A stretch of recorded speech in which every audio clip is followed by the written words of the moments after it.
Gold, trusted gold buyers. మీరు తాకట్టు పెట్టిన బంగారాన్ని విడిపించి ఈ రోజు ఉన్న మార్కెట్ ధరకు కొనబడను.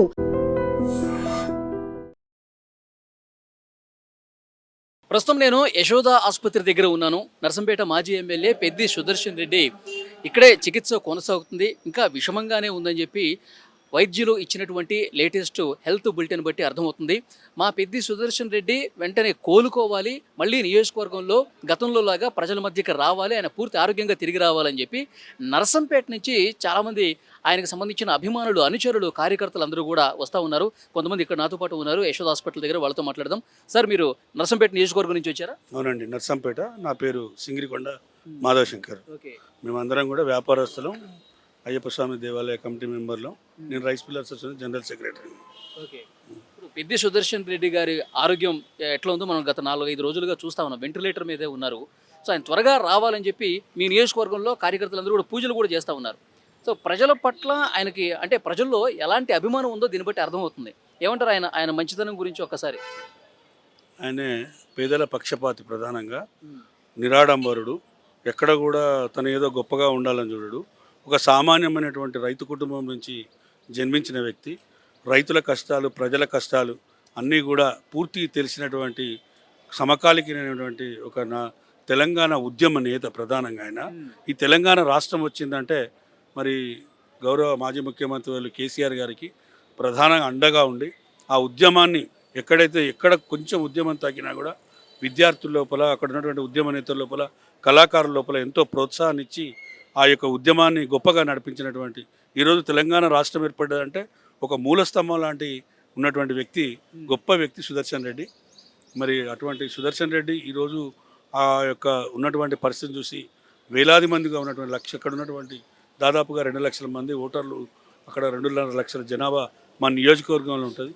దాదాపుగా జనాభా అందరూ కూడా సరే పార్టీలకు అతీతంగా, ఇప్పుడున్నటువంటి పరిస్థితులకు అతీతంగా ఒక నాయకుడు మా మధ్యలో ఉండాలి, ఆ భగవంతుని కృప ఆయన కలగాలి అని చెప్పేసి అందరూ కూడా, మహిళలు, ఇంటే పాదిగా ప్రజలు, రైతులు, వ్యాపారస్తులు, ఉద్యోగస్తులు అందరూ కూడా. ప్రజల మనసులో అంత గొప్ప చోటు ఎట్లా సంపాదించాడు సార్? ఆయన నర్సంపేట నియోజకవర్గ అభివృద్ధి ప్రదాత ఆయన. ఎందుకంటే నర్సంపేట నియోజకవర్గానికి ఒక విజన్ ఉండాలని చెప్పేసి ప్రధానంగా గోదావరి జలాలను ఏవైతున్నాయో అటు పాకాల చెరువులో కానీ, ప్రధానమైనటువంటి చెరువు తెలంగాణ రాష్ట్రంలోని గొప్ప చెరువు, దాని కింద ఒక 50,000 ఎకరాల ఆయకట్టు ఉంది. అదేవిధంగా అక్కడ మాదన్నపేట చెరువు ఉంది, అది కూడా 6,000 ఎకరాల ఆయకట్టు ఉంది. తాగునీటి సౌకర్యం కల్పించేటువంటి విషయంలో కావచ్చు, అక్కడ రైతులకు సమకాలీనటువంటి సౌకర్యాలు కల్పించేటువంటి విషయంలో కావచ్చు, ప్రతి విషయంలో కూడా నిర్మాణానికి అభివృద్ధి అయ్యేటువంటి ఒక మెడికల్ కాలేజీని నర్సంపేట ప్రాంతానికి తీసుకొచ్చినటువంటి ఒక గొప్ప వ్యక్తి. అంటే ఈరోజు తెలంగాణ రాష్ట్రంలో మాది జిల్లా కేంద్రం కాదు, కేవలం ఒక నియోజకవర్గ స్థాయి. అటువంటి నియోజకవర్గంలో ఒక మెడికల్ కాలేజీని తీసుకొచ్చి నర్సంపేట ప్రాంతానికి వన్నె తెచ్చే విధంగా విద్యా ప్రమాణాలను అభివృద్ధి చేసినటువంటి వ్యక్తి. అంతేకాదు గురుకుల పాఠశాలలు ఏర్పాటు చేయడంలో, సాంఘిక సంక్షేమ గురుకుల పాఠశాల కానీ, బీసీ విద్యార్థుల గురుకుల పాఠశాల కానీ, కస్తూరిబా పాఠశాలలు కానీ, సైనిక్ స్కూల్, ఎవరిని ఏ పాఠశాల విద్యా విషయం లోపల ఆయన చేసినటువంటి గొప్ప కృషి ఏంటంటే ఎవరు కూడా మరవలేదన్నమాట. అంటే ఆయన ఏంటంటే తనొక్కడు బాగుపడాలని కాదు, వ్యవస్థ బాగుంటే అందరు బాగుంటారు అనేటువంటిది ఆయనకు ఉన్నటువంటి కాన్సెప్ట్. ఆయన సివిల్ సప్లై శాఖ చైర్మన్గా, నర్సంపేట నియోజకవర్గ ఎమ్మెల్యేగా పనిచేస్తున్నటువంటి సందర్భంలో మేమందరం కూడా దగ్గర నుంచి చూసి ఆప్తులుగా ఉన్నటువంటి వాళ్ళం. సద్విమర్శలు చేసినా స్వీకరించే మనస్తత్వం ఉన్నటువంటి వ్యక్తి. కాబట్టి అటు నర్సంపేట నియోజకవర్గానికి విద్య విషయం లోపల కానీ, వైద్య విషయం లోపల కానీ, అక్కడ ఉన్నటువంటి జలాలు రైతులకు అందుబాటులోకి తీసుకొచ్చేటువంటి విషయంలో కానీ ఏ విధంగా అన్ని మంచి కార్యక్రమాలు చేశారు కాబట్టి ఇప్పుడు ప్రజలందరూ కూడా స్వచ్ఛందంగా అక్కడికి వస్తూ ఉన్నారు.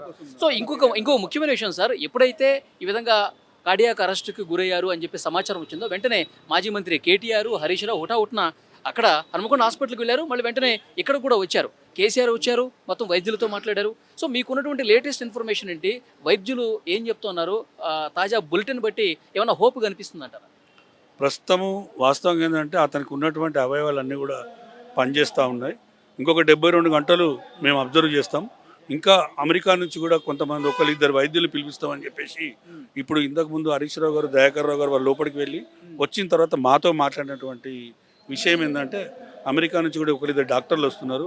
ఇక ఇది ఇక్కడ జరగని ప్రక్రియ ఎక్కడ కూడా జరగదు అన్నట్టుగానే ఇక్కడ వీలైనంత వరకు అతనికి సేవలు అందించడానికి ఇక్కడ ఉన్నటువంటి హాస్పిటల్ యాజమాన్యం కావచ్చు, అక్కడ ఉన్నటువంటి డాక్టర్ల బృందం కావచ్చు, విశేషంగా పనిచేస్తున్నట్టుగా మేము ఇక్కడ అబ్జర్వ్ చేయడం జరిగింది. కాబట్టి తప్పకుండా ఆ భగవంతుడు, ఆయన ధర్మశాస్త్ర అయ్యప్ప స్వామి భక్తుడు ఆయన.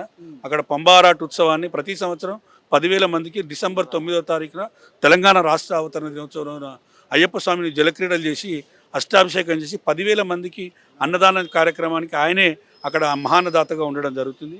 ఇక్కడ ఉన్నటువంటి మా వాళ్ళందరూ కూడా, మా సెక్రటరీ గారు, మా యొక్క ఎల్డర్, వీళ్ళందరూ కూడా పెద్దవాళ్ళు, చంద్రశేఖర్ గారు, కమలాకర్ రెడ్డి గారు, రవీందర్ గారు, వీరందరూ కూడా మేమందరం కూడా కమిటీ మెంబర్స్ అనమాట. మా అందరితో ఆయన ప్రధానంగా అయ్యప్ప భక్తుడు.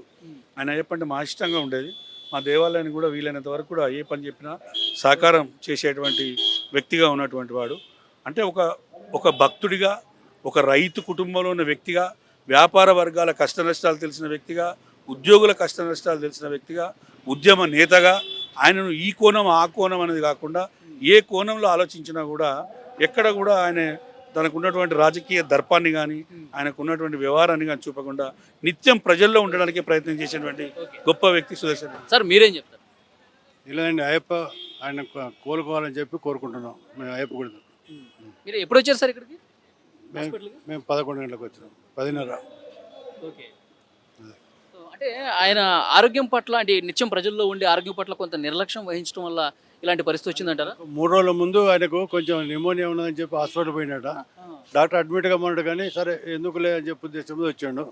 అడ్మిట్ అయితే మంచిగుండా అనేది అట్లా. సో నియోజకవర్గంలో ఏంటి సార్ బీఆర్ఎస్ పార్టీకి సంబంధించిన కార్యకర్తలు ఏమంటున్నారు? పెద్దన్నగారు తొందరగా కోలుకోవాలి, మళ్ళీ ప్రజల వద్దకు రావాలి, మళ్ళీ మంచి పరిపాలన అందించాలి అని లక్షల మంది ఎదురు చూస్తున్నాం పెద్దన్న కోసం. సో అది ఇక్కడ బీఆర్ఎస్ పార్టీకి సంబంధించిన నాయకులు, కార్యకర్తలు నర్సంపేట నుంచి వస్తూ ఉన్నారు. కొంతమంది ఎర్లీ మార్నింగ్ వచ్చారు, కొంతమంది 11 గంటలకి 12 గంటలకి ఇట్లా వస్తూనే ఉన్నారు. పెద్ది సుదర్శన్ రెడ్డి త్వరగా కోలుకోవాలి, అమెరికా నుంచి వచ్చైనా సరే డాక్టర్సు పెద్ది సుదర్శన్ రెడ్డి ఆరోగ్యం మెరుగుపడాలి, ఏదో ఒక మిరాకిల్ జరగాలి, మిరాకిల్ జరిగి ఆయన మళ్ళీ ప్రజల్లోకి వెళ్ళి మంచి పాలన అందించాలని చెప్పి కోరుకుంటున్నారు. సో ఇవాళ 2 గంటల తర్వాత ఇంకొక హెల్త్ బులెటిన్ కూడా వస్తుంది. ఆ హెల్త్ బులెటిన్లో ఎలాంటి సమాచారం వస్తున్నది చూడాలి.